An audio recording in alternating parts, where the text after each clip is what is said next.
എല്ലായിടത്തും ചക്ക മുറിക്കുമ്പം ചുമന്ന ചക്ക മഞ്ഞ ചക്കയൊക്കെയല്ലേ. ഞങ്ങളിവിടെ ചക്ക മുറിച്ചപ്പോഴേ കറുത്ത് പോയി. ചക്കയൊക്കെ കറുത്ത്, വെളുത്ത കുരു കറുത്ത ചക്ക കണ്ടോ. ഇതെന്താണെന്നറിയില്ല. ഇന്ന് രാവിലെ ഞാൻ പുഴുങ്ങാലോ എന്നോർത്ത് പറിച്ചുകൊണ്ട് വന്ന് മുറിച്ചതാണ്. വേറൊരു കുഴപ്പവും കാണുന്നില്ല ചക്കയ്ക്ക്. കണ്ടോ, കറുത്ത ചുള. ഇതെന്താണെന്നൊന്നും തിരിയുന്നില്ല. വെള്ളച്ചുളയുണ്ട് കണ്ടോ, നല്ല മൂത്ത ചുളയാണ്. പക്ഷെ ഇതെന്താണെന്നറിയത്തില്ല. ഈ 2025 കൊലപാതകം പോലെയാണെന്ന് തോന്നുന്നു ചക്കയ്ക്കൊക്കെ 2025 കൊലപാതകം കൂടുതലല്ലേ, അതുകൊണ്ടാണെന്ന് തോന്നുന്നു ചക്കയൊക്കെ ഇങ്ങനെ കറുത്തു പോയത്.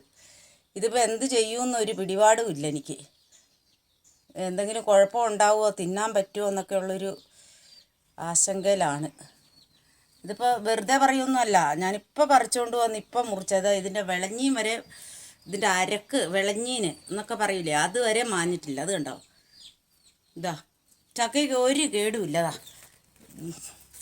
ചക്ക കണ്ടോ, ചക്കേൻ്റെ പുറമാണ് ഇത് കണ്ടോ, ഒരു കേടുമില്ല ചക്കയ്ക്ക്. നല്ല സൂപ്പർ ചക്ക. പക്ഷേ ഇതെന്താണെന്ന് വെച്ചാൽ ഇതിങ്ങനെ മുറിച്ച് കഴിഞ്ഞപ്പോൾ ചക്ക കറുത്തിരിക്കുന്നു, ചുളയൊക്കെ കറുത്തിരിക്കുന്നു. ഇതെന്നാന്ന് ആർക്കറിയാം. 2025 എന്തെങ്കിലും പിശാചുക്കളൊക്കെ ഉണ്ടോ ചക്കയ്ക്കൊക്കെ? കരിപ്പിശാച് പോലെ ഇരിക്കുന്നത്. ഇത് കഴിയുന്നത് എല്ലാവരെയും ഒന്ന് കാട്ടിക്കൊടുക്കണം ഈ ഇത് കാണുന്നവരെ. എന്താണെന്ന് വെച്ചാൽ 2025 കറുത്ത ചക്ക കണ്ടോളാൻ പറയും. കറുത്ത ചക്ക, വെളുത്ത കുരു കറുത്ത ചക്ക. എല്ലാവർക്കും വെള്ളച്ചക്ക മഞ്ഞച്ചക്കയൊക്കെ. ഇതാ നമുക്ക് കറുത്ത ചക്കയും വെള്ള കുരുവാണ്. ഇതൊരു പുതിയൊരു ഇതുവരെ ആരെങ്കിലും കണ്ടിട്ടുണ്ടെങ്കിൽ ഇതിലൊന്ന് കമൻറ്റ് ചെയ്യണേ. ഇങ്ങനത്തെ ചക്കയെ ആരെങ്കിലും കണ്ടിട്ടുണ്ടെങ്കിൽ ഒന്ന് കമൻറ്റ് ചെയ്തേക്ക്. ഞാൻ ആദ്യമായിട്ടാണ് കാണുന്നത്, അതുകൊണ്ടാണ്. എന്നാന്നൊന്നും അറിയത്തില്ല ഈ ചക്ക ഇങ്ങനെ കറുത്ത് പോയത്.